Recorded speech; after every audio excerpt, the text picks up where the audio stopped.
ერთი ჩაყრა ხინკალი. თუ ჯერ კიდევ ჩვენი არხი გამოწერილი არ გაქვთ და რეცეპტებს ისევ საძიებოში ეძებთ, ეს ის მომენტია, რომ გამოიწეროთ.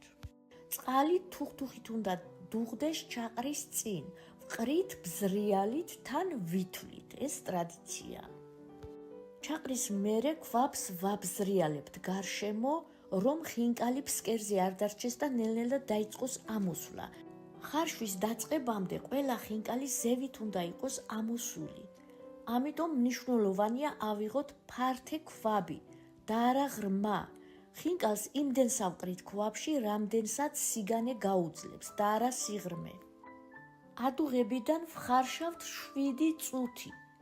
ამოღების წინ ვასხამთ ცივ წყალს იმდენს, რომ დუღილი შეწყვიტოს. ვიღებთ კუჭებით ქვევით და ვალაგებთ ასევე კუჭებით ქვევით.